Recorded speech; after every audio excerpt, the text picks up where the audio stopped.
इस वक्त 20% लोगों को भी ये नहीं पता होगा कि वीपीएन रजिस्ट्रेशन कहाँ हो रही है, कैसे हो रही है। और जब तक ये लोगों तक ये बात पहुंचेगी, जब तक ये सिस्टम स्टैब्लिश होगा, कई फॉर्च्यून 500 क्लाइंट्स जा चुके होंगे, कई ट्रू। कंपनियां बंद हो चुकी होंगी, कई कारोबार जा चुके होंगे, कई इन्वेस्टमेंट्स डूब चुकी होंगी, ये 10-20 साल भी रिकवर नहीं होंगे। तो सबसे पहले तो इस चीज को देखें ना। अब आ जाते हैं कि अज्यूम कर लेते हैं कि वीपीएन रजिस्ट्रेशन स्मूथली हो गया। Actually there are so many hiccups, so many problems registration के साथ, सो मेनी टेक्निकल प्रॉब्लम। शायद आपको इन डिटेल नहीं पता, but I know that there are so many technical problem. अभी वीपीएन की रजिस्ट्रेशन उस तरह से हो भी नहीं पा रही, इनका सिस्टम ले भी नहीं पा रहा। लेकिन अज्यूम कर लें अगर हो भी गया, व्हाट्स अ पॉइंट।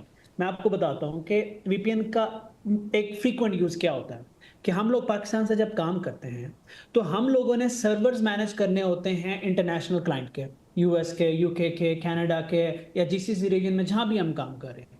जब हम उन सर्वर्स को एक्सेस करते हैं तो हम थ्रू वीपीएन स्टैटिक आईपी लगा के एक्सेस करते हैं, ताकि हमें और सर्वर को पता हो कि प्रोटोकॉल क्या एस्टैब्लिश हुआ है। और अगर हमारे वीपीएन इस तरह से हो जाएंगे और हम इस तरह से कम्युनिकेशन करने में हमारे लिए रिस्ट्रिक्शन लगा दी जाएंगी, तो इसका मतलब ये है कि या तो वो क्लाइंट हमारे साथ काम ना करे, या फिर हमें एक्चुअली उस सर्वर को इनसिक्योर छोड़ना पड़ेगा। और कोई क्लाइंट ये नहीं चाहेगा। और मैं आपको बताऊं कि ये हम तो शायद हमारा तो वो डेटा सेंस इतनी स्टैब्लिश नहीं हुई ना। डेटा के बारे में जो इनसिक्योरिटी बाहर के ममालिक में पाई जाती वो है, तो बहुत उसका तो हाइपर 1% भी हमारे सेंसिटिव पास है। नहीं है। They are very sensitive. Yes. They are very sensitive. और एक बात प्रॉब्लम ये है कि इस वक्त ना, अगर आप पिछले 40 साल उठा के देख लें, 50 साल उठा के देख लें, जब से इंटरनेट आया है, इस वक्त ग्लोबल कंपटीशन पीक पे है।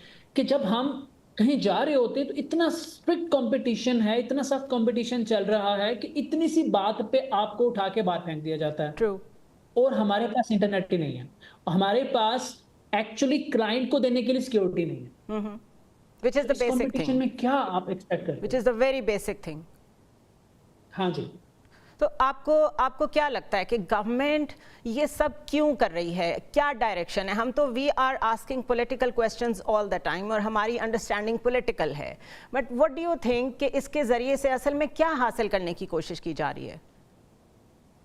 देखिए, आपने वो देखना है जो हमें दिखाया जा रहा है, और स्पेकुलेशन तो कुछ भी हो सकती है। मैं एक बात बहुत क्लियरली आपको बता दूं, फायरवॉल का लगना और वीपीएन्स का कंटेंट्स का कंट्रोल होना, ये किसी भी मुल्क के लिए जरूरी है। ये बात आप सबको, हम सबको समझनी चाहिए, क्योंकि ये हमारी कौमी सलामती के लिए जरूरी है। True. अब यहाँ पे सवाल दो पैदा होते हैं। नंबर वन, कि इसको करने का तरीकाकार क्या क्या है? अख्तियार किया जाए। आप मैकेनिज्म्स ठीक है। कैसे डेवलप नंबर कर रहे टू, हैं? एग्जैक्टली, एंड नंबर टू, कि क्या वाकई ये कौमी सलामती के लिए इस्तेमाल होगी। इज देयर अ अब पॉलिसी इस इन सवाल पे साइट? आप कोई स्टेटमेंट नहीं देते। आप क्योंकि इस शोबे के देखिए, एक्सपर्ट हैं, तो बेसिकली तो जब कहीं ऐसी प्रॉब्लम्स होती हैं जैसी पाकिस्तान में हो रही हैं, जो कि नेशनल सिक्योरिटी रिलेटेड हैं, अभी जो हम डिस्कस कर रहे हैं, तो सबसे पहले तो वहाँ पे साइबर सिक्योरिटी पॉलिसी आती है। पॉलिसी के बाद या उसका इंटीग्रल हिस्सा होती हैं रिस्ट्रिक्शंस। क्या पॉलिसी आ गई है? आपने देखी है? आपने पढ़ी है? बिल्कुल नहीं। हमारी पॉलिसी कहाँ है? मैं आपको बताऊं पॉलिसी कैसे बनती है। ये जो इंटरनेट की पॉलिसीज होती हैं, साइबर पॉलिसीज होती हैं, it takes 5 to 10 years to to develop. Draft such policy. 5 to 10 years। और पता है कैसे बनती हैं? हम जैसे लोगों को जो आईटी में बैठे हैं, जो फ्रीलांसिंग को हेड कर रहे हैं, हर डिपार्टमेंट्स को मिलाया जाता है, कैलिबर के टॉप कॉम्पिटेंट लोग इंटीग्रेटेड टॉप इदारों में होलिस्टिक बिठाए पिक्चर जाते के हैं, साथ। बाहर से कंसल्टेंट बुलाए जाते हैं। ट्रू। ट्रू। सॉरी। तो हम क्या तो वो बॉटम्स अप कहाँ होता अप्रोच है? ले रहे हैं? हम पहले रिस्ट्रिक्शंस की तरफ जा रहे हैं and we actually don't care about the policy. देखिए, we are trying to fix the long term problem with a short term solution. Solutions. Fair enough. ठीक है, that's the short term perfect solution, I say explanation I short think. Term solution. क्योंकि मुझे नहीं लगता कि ये infrastructure हमारा sustain कर पाएगा और ये मसला अगले चंद हफ्तों में दूर हो जाएगा।